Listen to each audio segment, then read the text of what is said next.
अन्नदाता। पग पग पर है संग तुम्हारे अन्नदाता। लहू किसानों का बन के पसीना सींचता है धरती का सीना। मेहनत का तेरी हक दिलवाने, नई तकनीक नई खोज बताने।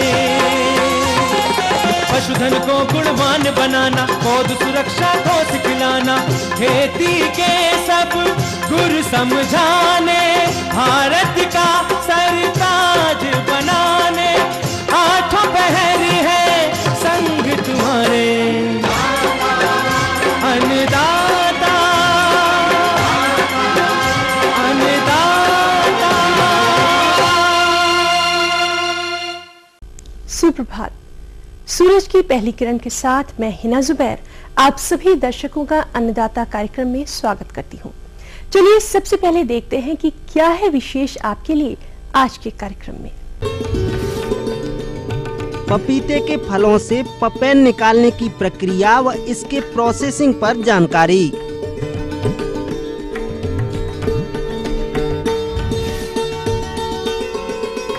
काबुली चना की उन्नतशील किस्में एवं बुवाई तकनीक।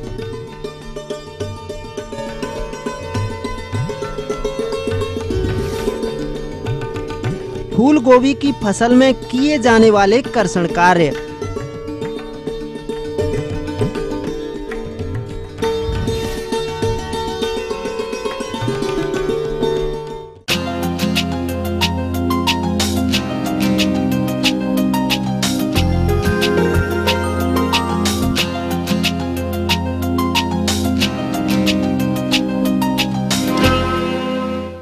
किसान भाइयों, यूं तो हमारे प्रदेश में विभिन्न प्रकार के फलों जैसे आम, अमरूद, संतरा, केला तथा पपीता आदि की खेती व्यापक स्तर पर की जाती है और हमारे फल उत्पादक कृषक इनसे अच्छी आय भी प्राप्त कर रहे हैं।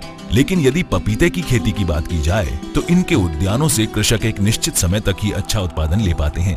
जब इसके उद्यान में अंतिम चरण की फलों की तुड़ाई कर उन्हें बाजार में बेचने पर भी उनका उचित मूल्य प्राप्त नहीं होता है, जिससे कि कृषकों को अपेक्षाकृत कम लाभ मिलता है और कृषक इन फलों को अनुपयोगी समझकर यूं ही फेंक देते हैं। लेकिन क्या किसान भाइयों आप जानते हैं कि इन फलों से इनका दूध निकालकर आप बेच सकते हैं, जिससे पपेन तैयार किया जाता है और इस प्रकार आप अपने उद्यान से अतिरिक्त आय प्राप्त कर सकते हैं। तो किसान भाइयों, अब आप सोच रहे होंगे कि इन फसलों से इनका दूध किस प्रकार व कब निकाला जाए। तो कृषक बंधुओं, आपकी जिज्ञासा के समाधान हेतु हम आपको मिलवाते हैं जिला बुरहानपुर के एक कृषक भीकन पटेल से, जो कि पपेन किस प्रकार निकाला जाता है इस विषय पर जानकारी दे रहे हैं।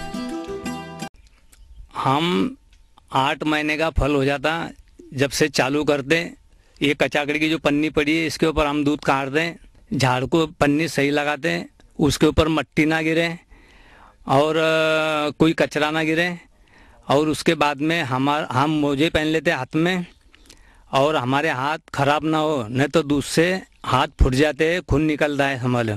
इसलिए हम हमारा संरक्षण बराबर कर लेते दूध काटने के टाइम पे। ये काड़ी को बिलेट पान लगाते हैं। दूध निकालने का काम सूरज निकलने से पहले चालू कर देते हैं और हमारा काम समझ लो यानी कि 10 बजे से लगा के 10:30 बजे तक हो जाता। क्योंकि अगर लेट अगर करते हैं तो छतरी अपने पन्नी के ऊपर दूध सूख जाता है, इसलिए हमको जल्दी दूध काटना पड़ता है। उसके बाद में हम 6 और 7 दिन के बाद में पुनः दोबारा उसके ऊपर जाके दूध काट दें। ठंडी के टाइम में 8 बजे से लगा के 11 बजे तक दूध काटना पड़ता है ठंड के कारण से। झाड़ के पास में पन्नी लगाने के बाद में समझ लो झाड़ के पास 5 मिनट रखते हैं हम, समझ लो दूध उसके ऊपर 5 मिनट में निकल जाता है समझ लो। फिर हम पन्नी उठा के दूसरे झाड़ को लगा देते हैं।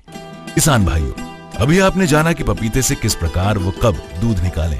अब आइए जानते हैं कि आखिर पपेन कहाँ बेचना है तथा इसकी प्रोसेसिंग कैसे होती है।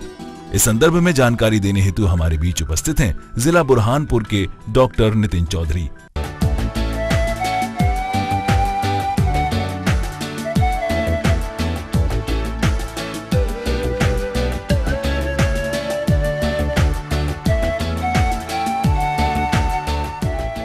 पपीते का लेटेक्स आता है, वो लेटेक्स हम लोग पहले वे करते हैं। वे करने के बाद में फिर उसका ब्रिक्स देखा जाता है कि उसमें पपेन कंटेंट्स कितने हैं, वो हम लोग एक ब्रिक्स मीटर के थ्रू उसका ब्रिक्स देखा जाता है। ब्रिक्स देखने के बाद में हम लोग उसको स्टरिंग देते हैं कि वो लिक्विफाई हो जाए करके। फिर स्टरिंग देने के बाद में उसको एक टैंक में हम लोग डालते हैं और वो टैंक से फिर हम लोग उसको फिल्ट्रेशन के लिए स्टार्ट करते हैं। जो ये सामने जो फिल्टर प्रेस दिख रहा है उसमें से हम लोग उसको पहला फिल्ट्रेशन देते हैं। वो फिल्ट्रेशन होने के बाद में सेकंड फिल्ट्रेशन से हम लोग उसको फिल्टर करते हैं। जो फिल्ट्रेट हम लोगों को मिलता है वो फिल्ट्रेट हम लोग फिर इस फिल्टर से फिल्टर करते हैं। ये अल्ट्रा फिल्ट्रेशन यूनिट है, फिल्ट्रेशन का भी काम करता है। इसमें से जो कॉन्सेंट्रेट हम लोगों को मिलता है वो 30% कॉन्सेंट्रेट हम लोग लेते हैं और वो 30% कॉन्सेंट्रेट जो हम लोगों को मिल जाता है लिक्विड फॉर्म में, वो लिक्विड पपेन हम लोग बगल वाली रूम में जो स्प्रे ड्रायर लगा हुआ है हमारे पास में, वो स्प्रे ड्रायर में उसकी पाउडर बनाते हैं। वो बन जाता है हमारा रिफाइंड पपेन। रिफाइंड पपेन हम लोग फिर पैकिंग करते हैं। पैकिंग करने के बाद में उसको टेस्टिंग करते हैं। टेस्टिंग के बाद में वो डिस्पैच हो। पपेन टेस्टिंग के टाइम हम लोग उसमें टायरोसिन यूनिट चेक करते हैं, कितने टायरोसिन यूनिट का हम लोगों को उससे पता लग जाती है। और दूसरा एक जो है वो आईपी के लिए हम लोग ml में टेस्ट करते हैं। जो ml में 4.5 ml या 8 ml वो टेस्टिंग करते हैं। टेस्टिंग के बाद वो मटेरियल डिस्पैच के लिए रेडी हो जाता है। हम लोग क्रूड पपेन, रिफाइंड पपेन और लिक्विड पपेन ऐसी वेरियस ग्रेड्स के पपेन हम लोग यहाँ पे बनाते हैं। उसमें हाई क्वालिटी पपेन हम लोग यहाँ पे बनाते हैं। अच्छा, ये पपेन हम लोग देश विदेश भी भेजते हैं। जो बना हुआ पपेन है ये, इसकी क्वालिटी बाकी यहाँ के क्वालिटी से सबसे अच्छी क्वालिटी यहाँ पे बनती है। हम लोग रिफाइंड पपेन मैक्सिमम 1000 TU तक हमारे यहाँ का रिफाइंड पपेन बनता है। क्रूड पपेन मैक्सिमम 500 TU या उसके ऊपर भी बन जाता है। और लिक्विड पपेन भी हम लोग यहाँ से सप्लाई करते हैं। किसान भाई, आइए अब हम आपकी मुलाकात करवाते हैं एक ऐसे कृषक संजय चौकसे से जो कि पपीते की फसल की तुड़ाई के उपरांत पपेन बेचकर अतिरिक्त आय प्राप्त कर रहे हैं। तो आइए जानते हैं उनके अनुभवों को। कोल्हापुर से 10 रुपये प्रति पौधे के रूप में लाके मेरे फार्म हाउस पे लगाया गया था और इस पौधे को मैंने 6 बाय 6 पे लगाया था। 1 एकड़ के अंदर 1200 पौधे मेरे करीब लगे थे। मैंने 2 एकड़ पौधे लगाए थे जो कि 2400 पौधे लगे थे। और ये ताइवान पपीता का पौधा जो था मेरे यहाँ बहुत अच्छा एक रिजल्ट मेरे को देके गया और एक नई सीख भी देके गया कि अदर फसलों के साथ में अगर हम 1-2 एकड़ में पपीते की खेती भी करें तो हमारे किसान भाइयों के लिए फ़ायदे की चीज़ है। वो इसलिए है कि हम जो पपीते का, ताइवान पपीते का जो फल रहता है वो तो मार्केट में बेच देते हैं और मार्केट में बेचने के बाद में ये पपीते का फल जब आखिरी स्टेप पर आता है तो हमारे बुरहानपुर शहर में एक साई इंडस्ट्रियल करके एक पपीता पाउडर बनाने वाली फैक्ट्री खुली है जो कि इसका दूध हमसे ले लेती है और दूध निकलने के बाद में उसका ये पाउडर बनाते हैं। तो वो जो दूध ये लोग निकालते हैं देके जाता है। यानी जो पहले इसका इंटरेस्ट मतलब किसानों को फेंकना पड़ता था, खेतों की मेरे पे सड़ता था, बाकी अब वो फेंकने के साथ साथ क्या इसका हमको फायदा ही फायदा हो गया। वो ये कि पपीते का दूध निकलने के बाद में पपीते की चेरी बनती है। वो 3 रुपए किलो भी चेरी, 3-4 रुपए किलो भी पेरी हमारे महाराष्ट्र में वो पपीता चेरी बनाने वाले लेके चले जाते हैं। तो आखिरी में भी ये पपीते का झाड़ हमको पैसे दे के जाता है और बहुत फायदा करके जाता है। पपीते का आखिरी स्टेप जब आता है तो हम इसको पहले आखिरी में पूरा झाड़ को खोद के फेंकना, उसको फेंकाई का पैसा, ये बड़ी हमारे लिए तकलीफ की स्थिति हो जाती थी कि अब इसको कैसा करें। बाकी अब हमारा जो आखिरी का फल जो बच जाता है, जो पपीता पकता नहीं है झाड़ पर, वो बिकने लायक बाजार में नहीं रहता है, तो वो करीब 1 किलो से आधा किलो के बीच में रहता है। तो ये फैक्ट्री वाले उसका पपीते का दूध निकलवा लेते हैं और वो हमको कम से कम 20 रुपये प्रति झाड़ के हिसाब से हमें वो दूध बिक जाता है। और इसके साथ साथ पपीते का जो कच्चा फल रहता है दूध निकलने के बाद का, वो 3 से 4 रुपए किलो चेरी वाले लेके चले जाते हैं, जिसे 3 से 4 रुपए किलो हमको उसका फायदा मिल जाता है। तो 60 रुपए करीब हमको वो मिल जाता है। मतलब ये पपीते का झाड़ आखिरी का भी हमको 80 रुपए प्रति पौधा देके चला जाता है, ताकि जो हमारे खेती में तैयारी करने के लिए और खेत का ये जो कचरा पपीते का रहता है इसको सब तैयार करने का खर्चे सहित निकालने के बाद भी हमारे को पैसा बच जाता है। और जो फायदा फलों से। कार्यक्रम में लेंगे एक छोटा सा कमर्शियल ब्रेक और जल्द लौटेंगे कुछ और जानकारियों के साथ।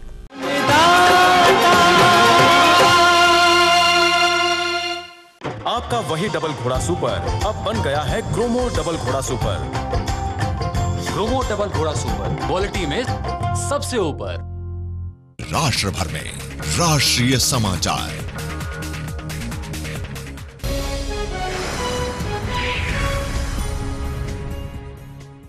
आपका वही डबल घोड़ा सुपर अब बन गया है ग्रोमो डबल घोड़ा सुपर। ग्रोमो डबल घोड़ा सुपर क्वालिटी में सबसे ऊपर। उम्मीद को उड़ान देना हमारा मकसद, क्योंकि उम्मीद मतलब ईटीवी न्यूज।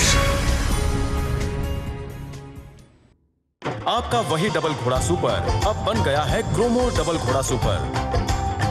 ग्रोमो डबल घोड़ा सुपर क्वालिटी में सबसे ऊपर।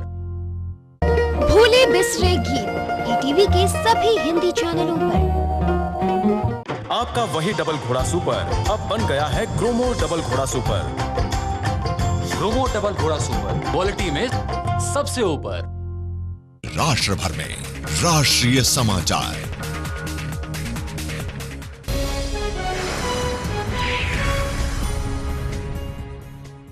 आपका वही डबल घोड़ा सुपर अब बन गया है ग्रोमो डबल घोड़ा सुपर। ग्रोमो डबल घोड़ा सुपर क्वालिटी में सबसे ऊपर। उम्मीद को उड़ान देना हमारा मकसद,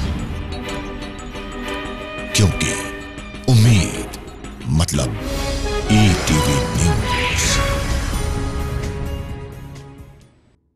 आपका वही डबल घोड़ा सुपर अब बन गया है ग्रोमो डबल घोड़ा सुपर। ग्रोमो डबल घोड़ा सुपर क्वालिटी में सबसे ऊपर।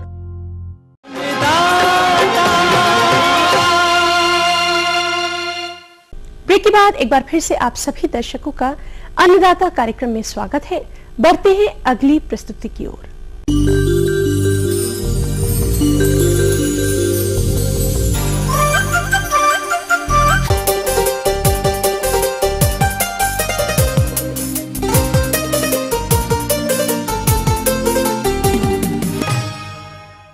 रबी मौसम में उगाई जाने वाली दलहनी फसलों के अंतर्गत काबुली चने की खेती हमारे प्रदेश में लगभग सभी क्षेत्रों में की जाती है। किसान भाइयों, वर्तमान समय इसकी बुवाई के लिए उपयुक्त है। अतः हमारे जो किसान भाई काबुली चने की खेती करना चाहते हैं, उन्हें चाहिए कि वे इसकी बुवाई करते समय कुछ वैज्ञानिक पहलुओं जैसे भूमि की तैयारी, किस्मों का चयन, बीजोपचार, बुवाई विधि व अन्य फसल प्रबंधनों आदि में वैज्ञानिक अनुशंसाओं को अवश्य अमल में लाएं। लेकिन प्रायः देखने में आता है कि हमारे किसान भाई इन कार्यों पर लापरवाही करते हैं। वे ना तो बीज, किस्म, बीजोपचार एवं बुवाई विधि पर ध्यान देते हैं और न ही अन्य फसल प्रबंधनों पर। फलस्वरूप खेत में बीजों का कम जमाव, खरपतवारों की अधिकता, कीट एवं रोग व्याधियों का प्रकोप देखा जाता है, जो कि आगे चलकर कम एवं निम्न गुणवत्ता युक्त उपज का कारण बनते हैं। तो किसान भाइयों, काबुली चने की बुवाई करते समय किन किन पहलुओं को अमल में लाया जाए, इस विषय पर हमारे संवाददाता ने जानकारी प्राप्त की ग्राम हातोद, जिला इंदौर के प्रगतिशील कृषक राकेश खैर से। अगर आप अपने खेतों के अंदर सिंचाई की उपलब्धता है तो आप नवंबर वीक के अंदर अपने खेतों के अंदर चना लगाएं, खेत को रेल के तैयार करें, उसके बाद चने को अपने खेतों में लगाएं तो यह सर्वश्रेष्ठ रहता है। देखा गया है कि मालवा के अंदर काफ़ी ठंड पड़ती है, जिससे कि लगभग संक्रांति जनवरी 15 के आसपास 14 के आसपास चने लपेट में आ जाते हैं। इसे आप जब भी सिलेक्शन करें तब अपने खेतों के अंदर यह ध्यान रखें कि आप इसे या तो 15 अक्टूबर के आसपास लगाएं या फिर 20 नवंबर के बाद में इस गेहूं चने को लगाएं, जिससे कि आप अपने खेतों के अंदर ठंड के प्रकोप से अपने चने को बचा सकते हैं। अब मैं आपको चना लगाने की विधि के बारे में बताना चाहूँगा कि आप अपने खेतों के अंदर डॉलर वैरायटी का चना अच्छी बड़ी साइज़ का चुनाव करें, जिसके अंदर किसी प्रकार का कोई रोग ना हो। फिर उस चने को आप लगभग 65 किलो प्रति एकड़ के हिसाब से अपने खेतों के अंदर बुआई के लिए तैयार रखें। देखा गया है कि खेतों के अंदर अलग अलग प्रकार के मिट्टी जनित रोग होते हैं, जिससे कि आपका चना उगने के बाद भी नष्ट हो जाता है। कई बार देखा गया है कि चना उगने के बाद में 20-25 दिन की अवस्था के अंदर उसमें उबल जाता है और चना अपने खेत नष्ट हो जाते हैं। इसलिए जब सीड ट्रीटमेंट के तरीका ये होता है कि आप अपने चने को ज़मीन के ऊपर डाल लें, एक साफ पल्ली के ऊपर छाँव के अंदर डालें और इसके अंदर फिर आप कार्बनडाजिम की मात्रा जो कि 2 ग्राम प्रति किलो के हिसाब से उपयोग की जाती है, उसे आप कार्बनडाजिम को अपने खेत के अंदर चने के बुआई के लिए सीड ट्रीटमेंट के रूप में उपयोग करें और उसे सही तरीके से मिलाकर और आप डबल फर्टिलिटी सीड ड्रिल के अंदर उपयोग करें। किसान भाइयों, डॉलर चने को हम 14 इंच, 18 इंच या 22 इंच की दूरी पे कतार से कतार की दूरी करके बो सकते हैं, जो कि अपने खेतों की उपजाऊ क्षमता के ऊपर निर्भर करता है। अब जब आप चने बो रहे हैं तब ये ध्यान रखें कि चना अधिक से अधिक गहराई में डले, जिससे कि वो चना आपकी अधिक से अधिक नमी का उपयोग करेगा। चना गहरा भी रहता है तो भी वह आसानी से बाहर निकल आता है। ध्यान रखें कि चने के अंदर कभी भी खाद को साथ में नहीं ओरा जाता है। अगर आप चने को खाद के साथ में ओर रहे हैं तो आपका चना जर्मिनेशन नहीं देगा और खेत के अंदर सड़ जाएगा। इसलिए कभी भी आप सीड ड्रिल में खाद के साथ में बीज को न डालें, डबल फर्टिलिटी सीड ड्रिल का ही उपयोग करें। उर्वरक सभी प्रजातियों के लिए 20 kilogram nitrogen, 60 kilogram phosphorus, 20 kilogram potash एवं 20 किलोग्राम गंधक का प्रयोग प्रति हेक्टेयर की दर से कूड़ों में करना चाहिए। असिंचित अथवा देर से बुआई की दशा में 20% यूरिया के घोल का फूल आने के समय छिड़काव करें। अब चने के अंदर बुआई की पद्धति मैंने आपको बताई है। अब मैं आपको बताना चाहूँगा कि जब चने के अंदर सिंचाई होती है तो लगभग 30 से 35 दिन के अंदर ही इसका प्रथम पानी दिया जाए और ध्यान रखें कि किसी प्रकार का खेत के अंदर जल जमाव ना हो। अब जब चने के अंदर फ्लावरिंग स्टेज चालू हो जाती है और चना लगभग 35 दिन के आसपास, 40 दिन के आसपास हो जाता है, उस टाइम पे आप ये ध्यान दें कि चने के अंदर किसी प्रकार का कीट वगैरह उसके अंदर ना हो। कीट के नियंत्रण के लिए भिन्न भिन्न प्रकार की दवाइयाँ आती हैं जो कि आप उसको उपयोग कर सकते हैं। अगर कीट का कम प्रकोप है और उसके अंदर बिल्कुल कम मात्रा में अगर इल्ली लगी हुई है तो आप उसके अंदर ट्राइजोफॉस डाल सकते हैं। 50 ml प्रति पंप के हिसाब से आप ट्राइजोफॉस डालें, जो कि उसको कीट को आसानी से नियंत्रित कर देती है। जब आपका फूल की अवस्था होती है तब उसके अंदर आप कम मात्रा का और कम जहर ही उपयोग करें, जो कि आपको बाद में अधिक दवाई उपयोग करने के लिए प्रेरित नहीं करेगा। अब जब आपका पौधा लगभग 35 दिन का है और आपने उसके अंदर प्रथम दवाई उपयोग कर ली है तो आपके खेत के अंदर कीट नियंत्रित हो जाएगा। किसान भाइयों, अगर आप किस प्रकार सिंचाई की जाए और कब उसका कीट नियंत्रण किया जाए और इन सभी चीज़ों का आप सही तरीके से ध्यान रखेंगे तो आप अपने खेतों के अंदर अधिक से अधिक चने की पैदावार प्राप्त कर सकते हैं।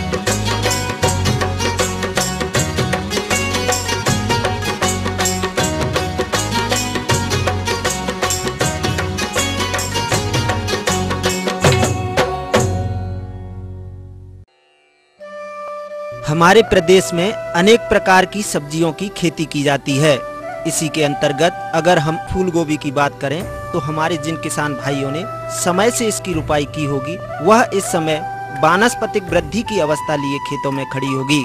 किसान भाइयों, यह अवस्था उत्पादन की दृष्टि से बहुत ही महत्वपूर्ण होती है और इस समय इस फसल में कुछ शस्य प्रबंधन कार्यों का किया जाना आवश्यक होता है, जैसे फसल को खरपतवारों से मुक्त रखना, जल निकास की उचित व्यवस्था, आवश्यकता अनुसार सिंचाई, उर्वरक प्रबंधन तथा फसल को कीट व रोगों से बचाना इत्यादि।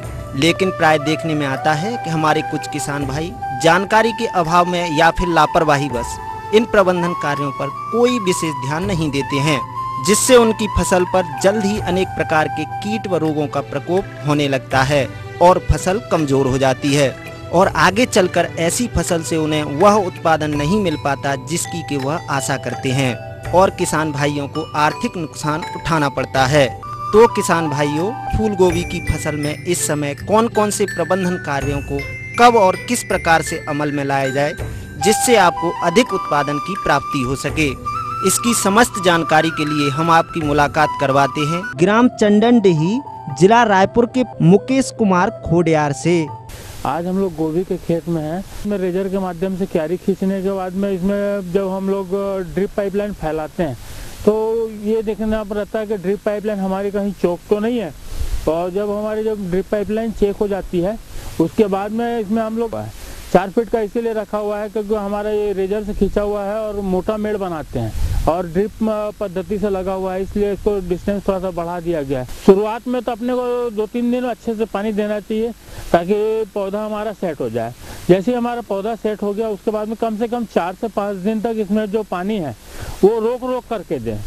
शुरुआत में तो 3 दिन रखें, फिर 4 दिन रखें, फिर 5 दिन रखें और हो सकता है कि इसमें धीरे धीरे जो है पानी अपने को बढ़ाना देना है तो 5-5, 6-6 दिन तक इसमें अपन पानी ना भी दें तो भी चलता है, पौधा जो जड़ पकड़ लेता है उसके बाद में। और इसके अंदर में जो जल निकास व्यवस्था है उसका विशेष ध्यान रखें। मान लो कभी पानी गिर गया, बरसात का पानी, तो जल निकास हमारा अच्छा रहना चाहिए ताकि जो पानी जो है निकासी के माध्यम से बाहर निकल सके।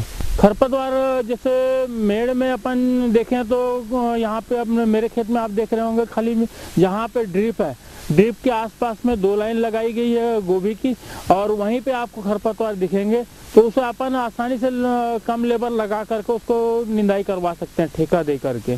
और जड़ के पास में जब हम पानी दे रहे हैं, खाद दे रहे हैं, तो स्वाभाविक बात है कि जड़ के आसपास में ही थोड़ा बहुत खरपतवार उगेगा। बाकी जगह में हमारा जैसे घास मारने की दवाई है, यदि उग गया तो घास मारने की दवाई बीच में केप लगा करके ही घास मारने का दवाई का उपयोग करें हम। उसके बाद में यदि हमारा पौधा विकास अच्छा कर रहा है, खाद हम 19-19 का जो रेशो है हमारा 19-19 वाला, यदि वो उसको चला रहे हैं और हमें ऐसा लग रहा है कि उसके बाद भी हमारी ग्रोथ कम पड़ रही है, तो पानी का इसमें विशेष ध्यान रखें। ठंडी के दिन में जैसे हमारी गोभी की फसल आती है तो उस टाइम पे क्या होता है कि हमें पानी की मात्रा कम लगती है। तो ड्रिप के माध्यम से यदि हम कम पानी दे करके अच्छा पैदावार ले रहे हैं तो क्या होता है कि हमें 2 से 3 दिन या 4 दिन का खाद भी एक बार में देना पड़ता है इसमें। तो 4 दिन का खाद एक साथ अपन इसमें दे सकते हैं। तो उससे क्या होगा कि जो पौधे में जो विकास है वो अच्छा दिखेगा, और जड़ का जो विकास है वो भी नीचे जो पानी जैसे उतरता है तो उसको गर्मी भी अच्छी मिलती है और उसका विकास अच्छा होता है जड़ का, और पौधा भी हमारा हेल्थी रहता है उससे। और स्वस्थ खेती करना है तो आज के तारीख में जितना ड्रिप पे जाएंगे, आधुनिक टेक्नोलॉजी अपनाएंगे, उतना अच्छा अपन फसल ले सकते हैं इसके अंदर में। यदि हमें ऐसा लगे कि गोभी के अंदर हमें यूरिया अलग से देना है तो 2 किलो यूरिया अलग से उसमें और डाल सकते हैं अपन। एक समान पौधे तैयार करना है और एक समान इसमें वृद्धि लेना है, तो इस प्रकार से हम जब आधुनिक खेती के अंदर में जैसे ग्रीन हाउस के पॉली हाउस के माध्यम से जो नर्सरी तैयार होगी वो भी एक जैसी हमारी तैयार होती है। किसान भाइयों, अभी आपने एक कृषक के अनुभवों को सुना। इस संबंध में और अधिक जानकारी के लिए आइए मिलते हैं एक विषय विशेषज्ञ से। गोभी लगा हुआ है, उसमें सबसे ज़्यादा जो खतरनाक जो कीट है गोभी का या पत्ता गोभी का वो है हीरक पतंगा, और एक हरे रंग की इल्ली रहती है जो कि बिल्कुल पतली रहती है, उसको खाती है, उसके जो हरा पदार्थ है उसको खाती है, तो पत्तियां छिद्रयुक्त दिखाई देती हैं। और इस कीट को प्रभावित पौधों में देख भी सकते हैं, तो इससे काफ़ी ज़्यादा नुकसान होता है। जो उसकी जो मार्केट वैल्यू है वो काफ़ी कम हो जाती है। तो इस कीट के नियंत्रण के लिए किसान भाइयों को विशेष प्रकार से, जैसे जिन किसान भाइयों के पास में जो स्प्रिंकलर मेथड से जो सिंचाई करने की विधि है तो वो इसमें काफ़ी कारगर साबित होती है, क्योंकि इस कीट के जो नर और मादा हैं शाम के समय मिलन करते हैं, तो शाम के समय हल्का फव्वारा चला देना चाहिए स्प्रिंकलर। तो उससे क्या है कि नर मादा कीट के जो पंख हैं वो गीले हो जाते हैं और मिलन नहीं कर पाते हैं, तो इससे काफ़ी इसका अच्छा परिणाम मिलता है। इसमें विशेष करके जो जैव कीटनाशी है बीटी आधारित है, तो बैसिलस थ्यूरिजियंसिस के कई मिलते हैं बाज़ार में, तो वो ला करके उसको 1000 मिलीलीटर दवा 1 हेक्टेयर के लिए पर्याप्त रहती है, तो वो उस दवा का छिड़काव कर सकते हैं जैव कीटनाशकों का, तो वो पर्यावरण पे भी उसका ज़्यादा असर नहीं होता है और वो इस कीट के लिए काफ़ी प्रभावी भी है। कार्यक्रम में लेंगे एक छोटा सा कमर्शियल ब्रेक और जल्द लौटेंगे कुछ और जानकारियों के साथ।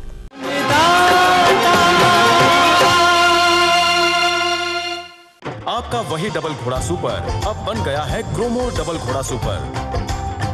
ग्रोमो डबल घोड़ा सुपर क्वालिटी में सबसे ऊपर। सच्चाई को लाते हैं आपके सामने ईटीवी न्यूज में दिन भर लगातार। आपका वही डबल घोड़ा सुपर अब बन गया है ग्रोमो डबल घोड़ा सुपर। ग्रोमो डबल घोड़ा सुपर क्वालिटी में सबसे ऊपर। उम्मीद को उड़ान देना हमारा मकसद, क्योंकि उम्मीद मतलब ईटीवी न्यूज। आपका वही डबल घोड़ा सुपर अब बन गया है ग्रोमो डबल घोड़ा सुपर। ग्रोमो डबल घोड़ा सुपर क्वालिटी में सबसे ऊपर। सच्चाई को लाते हैं आपके सामने ईटीवी न्यूज में दिन भर लगातार। आपका वही डबल घोड़ा सुपर अब बन गया है ग्रोमो डबल घोड़ा सुपर। ग्रोमो डबल घोड़ा सुपर क्वालिटी में सबसे ऊपर। राष्ट्र भर में राष्ट्रीय समाचार।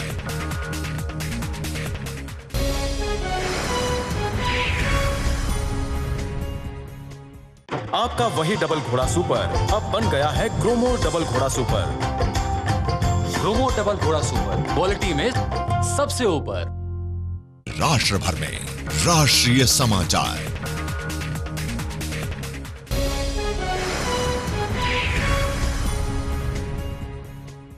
आपका वही डबल घोड़ा सुपर अब बन गया है ग्रोमो डबल घोड़ा सुपर।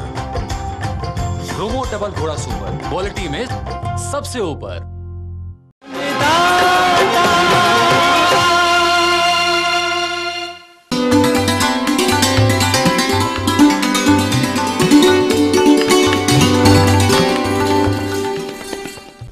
अन्नदाता हेल्पलाइन निशुल्क फोन संपर्क सेवा के माध्यम से पूछे गए प्रश्नों में से चयनित प्रश्न और उसका जवाब इस प्रकार है। आज हमने जिस प्रश्न को कार्यक्रम में शामिल किया है उसे पूछा है जिला मंदसौर के कृषक देवराज सिंह ने। यह अजवाइन की फसल में लगने वाले छाछिया रोग एवं माहू कीट के प्रबंधन पर संपूर्ण जानकारी चाहते हैं।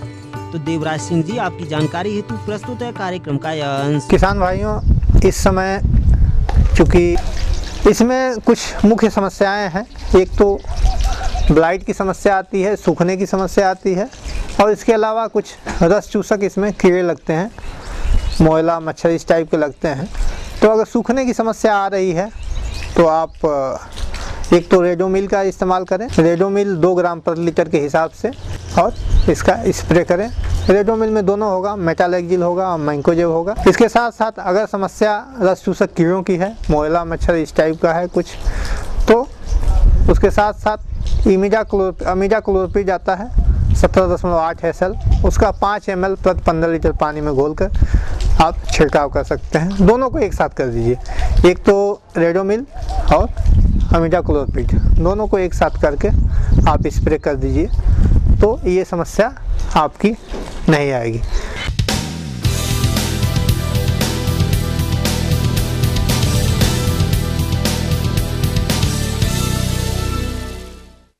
आइए एक नजर डालते हैं राज्य की विभिन्न मंडियों में कृषि उत्पादों के बाजार भाव पर।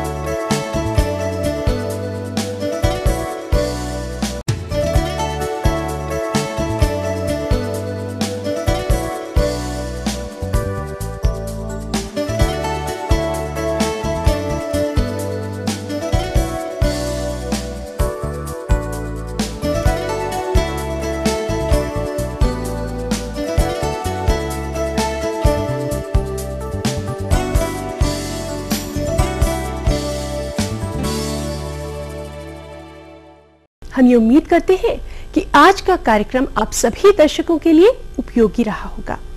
किसान भाइयों, अन्नदाता आपकी सेवा के लिए संकल्परत है। कृषि संबंधित समस्या एवं सुझावों के लिए आप हमें इस पते पर संपर्क कर सकते हैं। प्रोड्यूसर अन्नदाता ETV Madhya Pradesh Chhattisgarh, Ramoji film city Hyderabad 501512। साथ ही आप हमें ईमेल भी कर सकते हैं। हमारा ईमेल है annadatamp@etv.co.in। इसके अतिरिक्त आप हमें निशुल्क हेल्पलाइन नंबर 1800-425-4085 पर दोपहर 12 से 1 बजे के बीच संपर्क कर सकते हैं। आज के कार्यक्रम में फिलहाल इतना ही। कल फिर इसी समय आपसे मुलाकात होगी कृषि संबंधित कुछ और जानकारियों के साथ। तब तक के लिए पूरी अन्नदाता टीम को आज्ञा दीजिए। नमस्कार।